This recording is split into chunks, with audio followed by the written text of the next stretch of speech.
श्रीनगरवरून पर्यटक जे आहेत ते सुरक्षित मुंबईमध्ये पोहोचल्याचं आपल्याला पाहायला मिळतंय। उपमुख्यमंत्री एकनाथ शिंदे यांच्या वतीनं जे आहे ते हे विशेष विमान जे आहे ते या ठिकाणी आयोजित करण्यात आलं होतं। त्यातून सर्व पर्यटक या ठिकाणी पोहोचलेले आहेत आणि आपण त्यांच्याशी बातचीत करणार। मॅडम, केव्हा गेला होतात जम्मू काश्मीरला आणि आता तुम्ही या ठिकाणी मुंबईमध्ये आलेले आहेत? हिंदी में बात कर। आप कभी गए थे कश्मीर के लिए, अभी आप सुरक्षित मुंबई में आ गए, क्या बताएंगे उसके बारे में? बहुत अच्छी व्यवस्था की है गवर्नमेंट ने भी, और वहाँ लोकल सपोर्ट बहुत अच्छा है। सब जो वहाँ के ड्राइवर हैं, होटल वाले हैं, सब ने बहुत अच्छा सपोर्ट किया। और ये एक्स्ट्रा फ्लाइट निकाली, हमारे साथ सीनियर सिटीजन थे तो हम आराम से आ गए। पहलगाम में गए थे, उधर जिधर हादसा हुआ? हाँ, हम कुछ देर पहले वहाँ से निकल गए, तुरंत ही हादसा हुआ। कभी उधर से निकले थे? आधा घंटा हुआ होगा। हादसा हुआ था तब अब किधर थे फिर? तब हम लोग रास्ते में थे, वापस लौट रहे थे उस जगह से। खबर पता चली तब क्या माहौल था उधर का, परिस्थिति कैसी थी? नहीं, सब भाग रहे थे वहाँ से। अब तब तो दिमाग किसी का उतना चलता नहीं है। ये ऐसा कुछ लग भी नहीं रहा था, वहाँ पे इतने सारे लोग थे कि ऐसा कुछ होगा ऐसा। और बीएसएफ के और जवान भी गली गली में बहुत जगह थे, पता नहीं उसी जगह पे क्यों नहीं थे। नहीं तो हर एक जगह पे थोड़ी थोड़ी दूरों में 2-3 आदमी, गलियों में भी बहुत सुरक्षा की व्यवस्था बहुत थी। लेकिन शायद भगवान की यही मर्जी होगी तो वहाँ कोई नहीं था उस समय। आधा घंटे के बाद आप उधर से चले गए थे, फिर होटल में आ गए, तब कैसा महसूस कर रहे थे?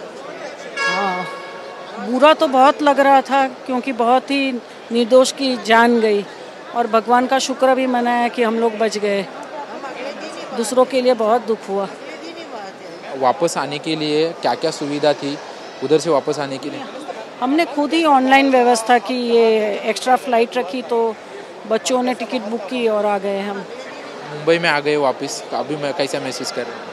अच्छा महसूस कर रहे हैं। थोड़े दिन लगेंगे सबको नॉर्मल होने में, लेकिन फिर भी बहुत अच्छा है। लोकल सपोर्ट है, लोकल ड्राइवर्स होंगे, लोकल दुकान वाले होंगे, सपोर्ट करते हैं, बहुत सपोर्ट। उनको इतना दुख था, ऑलमोस्ट सब रो रहे थे कि अब हमारा क्या होगा, हमारे गेस्ट हैं, वही हमारे भगवान हैं, टूरिस्ट। बहुत चिंता में हैं सभी, उनके लिए भी दुख होता है कि एकदम सीजन के टाइम में ऐसा किया। Thank you so much. Yes, नक्कीच आपण या ठिकाणी पाहतोय की सर्व पर्यटक जे आहेत ते पोहोचल्याचं आपल्याला पाहायला मिळतंय आणि काही पर्यटक आपल्यासोबत आहेत। ज्यावेळेस ही घटना घडली होती, तुम्हाला घटना कळली, त्यावेळेस तुम्ही कुठे होतात, काय सांगाल? हम गुजराती या हिंदी बोल सकते हैं, हमारा हिंदी। हम वहीं से निकले, उनके बाद ये घटना घटी है। हम पहलगांव में ही थे और हम उसी दिन वहाँ से चेकआउट होकर गुलमर्ग गए, तो वहीं हुआ और बाद में हमको पता चला कि वहाँ ये हुआ है। और काफ़ी सारे लोग वहाँ थे और उसी टाइम पे वहाँ 1500 से 2000 लोग थे जो घटना घटी उसी टाइम पे वहाँ पे। और जिस तरह से गवर्नमेंट ने ये काफ़ी अच्छा कल एक्शंस लिया है, लेकिन उससे भी वहाँ के स्थानीय लोग भी ऐसे सोचते कि और कड़ी एक्शन लिया जाए, क्योंकि पूरा जो है वो टूरिज़्म पे डिपेंड है, इसलिए। लेकिन अभी मुंबई में आप आए हैं, कैसा महसूस कर रहे हैं? क्योंकि उधर थे, दहशत थी, दुख का वातावरण। देखो, ऐसा है कि यहाँ जो रिलेटिव्स है, घर वाले, वो एक टेंशन में ज़्यादा रहते हैं। वहाँ लोकल जो टूरिस्ट और वहाँ के जो लोकल लोग का जो सपोर्ट है, उसमें इतना दहशत का नहीं था। पहलगांव छोड़ के बाकी का इलाके में, आज मैं गुलमर्ग से सुबह निकला हूँ तो 500 लोग वो गोंडोला की लाइन में खड़े हुए थे, 500 लोग। तो ये दहशत वहाँ पे नहीं। और जो लोग आ गए अभी नो डाउट कि कम हो जाएगा क्राउड जाने का, बट वहाँ जो था, जो लोग हैं, वो वहाँ पे ऐसा दहशत नहीं हो, ऐसा वहाँ के लोकल लोग प्रयत्न कर रहे हैं। उधर डर का वातावरण भी है, ऐसे बोल रहे हैं, क्योंकि रास्ते पे सब आर्मी खड़ी है, रास्ते पे सब लोग खड़े हैं, उसके बारे में क्या?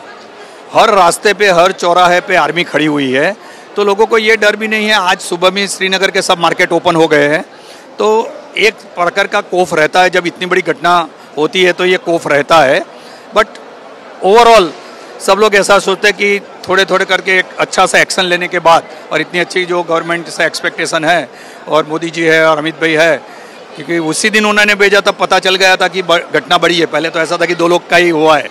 जब जैसे जैसे आपके मीडिया से पता चला कि नहीं ये घटना घटी है और HM खुद वहाँ आ रहे हैं, तो समझ गए कि कुछ बड़ी घटना घटी है। उधर के स्थानिक लोकल थे, उधर के लोकल लोग थे, वो लोकल लोगों का क्या मानना था? वो आपसे बात करते थे, मदद करते थे, उसके बारे में? लोकल लोग बहुत ही बड़े कोऑपरेटिव है, और वो जो 370 के बाद जो उनकी तरक्की हुई है लास्ट 5 साल में, जो बड़े हुए हैं, जो गेस्ट बड़े हुए हैं, टूरिस्ट बड़े, उससे बहुत संतुष्ट है। आज भी हमारा ड्राइवर हमको एयरपोर्ट पर छोड़ना तो इतना दुखी था और वो रो पड़ा था। तो ये माहौल है, वो बोला कि क्यों ऐसा हो रहा है और क्यों ऐसा इंसानियत पर यह घाव हुआ है। तो वहाँ के जो लोकल लोग हैं उसमें अपनी रोजी रोटी के लिए और कश्मीर के लिए, इंडिया के लिए अभी एक रिस्पेक्ट शुरू हो गया है। देखिए काही पर्यटक आहेत। आप कभी गए थे उधर? आप कभी गए थे? और जब घटना, हम तो 20 तारीख को गए थे, 21 तारीख को वहाँ थे, 22 तारीख को वहाँ थे। मगर एक बात है कि उन लोगों की रोजी रोटी पर बहुत तकलीफ पड़ेगी।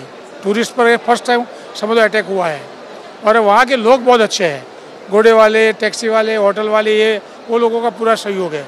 और आज भी हम लोग समझो गुरमल से निकले वहाँ से तो गाड़ियाँ ऊपर बहुत सारी आ रही थी। तो ऐसे नहीं है कि चलो वहाँ सब ठप हो गया, लोग आते जाते रहेंगे। डर उधर लोग महसूस कर रहे हैं। मुंबई में आ गए आप मुंबई में आके कैसा लग रहा है? नहीं, अच्छा लगे, वो तो एक बात है ना भाई, देखो एक बात है, बच गए उसमें से तो बहुत अच्छा लगने वाला ही है सबको। तो जो गए उसका दुख है, अपने भाई गए, बहन गई, बेटियाँ गई, मगर क्या करें अभी, उन लोगों ने फर्स्ट टाइम अटैक किया। और वो एरिया भी ऐसा है कि समझो बिल्कुल आइसोलेटेड एरिया है, आजू बाजू जंगल है और बीच में ग्राउंड है। तो ये समझो वहाँ थोड़ी तकलीफ वो भी होगी कि एक 15 दिन, 20 दिन, 10 दिन, हफ्ते में एक दफ़ा सिक्योरिटी जाती थी।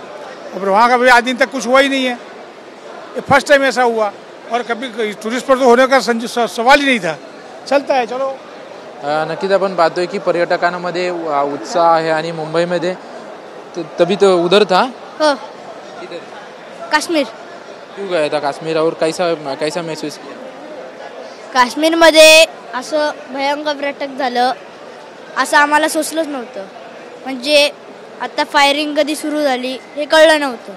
आम्ही मस्तपैकी आम्ही 15 पैकी गेलो होतो।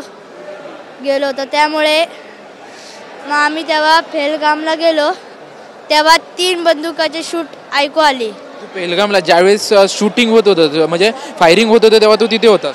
हो, आमच्या समोरून तर शूट झालं होतं ते। तो एक तो माणूस होता, त्याला 3 गोळ्या बसल्या। आम्हाला तिथून गोळ्याचे आवाज दिसले। मग आम्ही तिथून एका हॉटेलमध्ये लपलो। सेफ होतं ते हॉटेल, ते ड्रायव्हरचं एका माणसाचं होतं ते हॉटेल, त्यामुळे आम्ही त्या हॉटेलमध्ये सेफ होतो। कोणासोबत गेला होतास काश्मीरला? आम्ही सगळे फॅमिली होते। किती जण फॅमिलीमध्ये होते? 69। एवढे जण तुम्ही गेला होता तिकडे? मग किती दिवसांचं प्लॅनिंग होतं तुमचं फिरायचं? आमचं 25 पर्यंत आम्ही येणार होतो, पण आज 24 आहे। कारण की आज 24 होतं म्हणून आम्ही वापस आलोय। आणि 22 तारखेला पूर्ण हल्ला झालता, आम्ही पहलगाममध्येच होतो। त्यावेळेस फायरिंग चालू होती, आम्हाला बाहेर काढून टाकलं बसेसमधून। आम्ही 500 to 1 किलोमीटर तिथंच होतो। आम्ही आता एक हॉटेलमध्ये गेलतो, तिथे एक दिवस राहिलो 23ला आणि 24ला आम्ही आता 3 o'clockच्या फ्लाईटवरून आलो। कुठे मुंबईमध्ये कुठे राहतोस तू? मुंबईला नाही, पुण्याला राहतो, वाघोली। कुठे? वाघोलीला। आता इथून कसं पुण्याला जाणार? बस केलेली आम्ही, बस किंवा टॅक्सी। तिथं आम्हाला हेमंत रासनेने सगळं उपाध्यक्षाने आम्हाला सगळं मदत केले आम्हाला इथे पोहोचवण्यासाठी। तिथं खूप गडबड होती, मग एक सगळे दुकान बंद होते, त्यामुळे तिथं हालता पण नव्हतं येत होतं। मग आता आम्ही रेल्वे स्टेशनमध्ये पोचलो, नाही एअरपोर्टमध्ये पोचलो, तिथं आम्हाला सगळं सेफ वाटलं। तुम्ही यांच्यासोबत होतात का? माझा मुलगा आणि हा आमच्या सोबतचा। ते सांगतात की ज्यावेळेस ही घटना घडली होती त्यावेळेस आम्ही तिथे आजूबाजूला, हो आजूबाजूला 1 किलोमीटर अंतराल होतं, आम्हाला फायरिंगचे वगैरे पण आवाज येत होते। हो, त्यावेळेस घटना तिथे झाली होती, त्यावेळेस मग लहान मुलांना सांभाळणं संपूर्ण, तो सांगतोय की खूप मोठा आमचा ग्रुप होता, मग मुलं वगैरे रडायला लागली, मग आम्ही त्यांना शांत केलं आणि तिथली मिलिटरी लगेच आम्हाला बसमध्ये बसवलं त्यांनी आणि लगेचच मागे फिरवलं। श्रीनगरला जाण्यासाठी त्यांनी आम्हाला सांगितलं, मग आम्ही तिथे गेलो।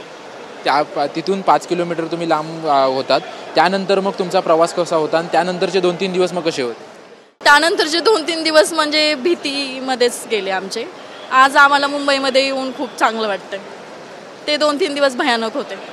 लोकांचा तिकडचा सपोर्ट कसा आहे? कारण की ज्यावेळेस घटना घडली त्यानंतर खूप प्रतिक्रिया उमटत होत्या, काहींचे आवाजांचे, म्हणजे ज्यावेळेस गोळीबार होत होता तेव्हा आवाज वगैरे कशा पद्धतीने होते, पर्यटक कशा पद्धतीने ओरडत आहेत, असे खूप व्हिडिओ बाहेर येत होते. त्यावेळेसची परिस्थिती कशी होती आणि त्यानंतरचे दिवस? सगळे धावत होते, ओरडत होते, म्हणजे प्रत्येकाला म्हणजे आपला जीव वाचवायचा होता त्यावेळेला. आणि नंतरनं जी परिस्थिती म्हणजे आम्हाला सेफ ठिकाणी पोहोचवल्यानंतर सगळं व्यवस्थित होतं. आणि तिथले नागरिक म्हणाल तर एकदम चांगले आहेत, म्हणजे खूप छान लोक आहेत तिथली. आमचं तर मत असं आहे की खरंच म्हणजे काश्मीरी लोक चांगले आहेत, आम्हाला त्यांनीही खूप मदत केली.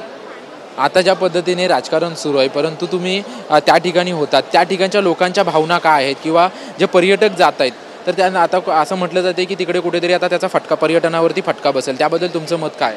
तसं काही नाही, तिथले लोक सपोर्ट करतात. ते म्हणतात पर्यटकांनी यावे, हा त्यांच्याशी ते म्हणतात रक्त आतंकवादी असतो, धर्म जात त्याच्यामध्ये पाहिली नाही जात. पण ह्या गोष्टीमुळे तिथले लोक सपोर्ट करतात, हे तर नक्कीच आहे. मुंबईमध्ये दाखल झालात, तुमचा पूर्ण ग्रुप त्या ठिकाणी गेला होता, मुंबईमध्ये दाखल झालात, पुण्याला जाणार आहात, काय कसं हे करताय, कसं अनुभवताय? कारण की तुम्ही सांगताय की त्या ठिकाणी आम्ही ज्यावेळेस होतो त्यावेळेस 5 किलोमीटरपासून 4-5 किलोमीटरपासून लांब होतं, 500 मीटरपासून लांब होता. आता मुंबईमध्ये आले आहात, पुण्याला घरी जाणार आहात, काय सांगा? पुण्याला म्हणजे आत्ता खरं म्हणजे आम्ही असं मरणाच्या दारातनं घरी आल्यासारखं वाटतंय. म्हणजे खरंच खूप स्थिती तिथे भयानक होती. आपण पाहतोय की सर्व पर्यटक जे आहेत ते मुंबईमध्ये सुखरूप आल्याचं आपल्याला पाहायला मिळतंय.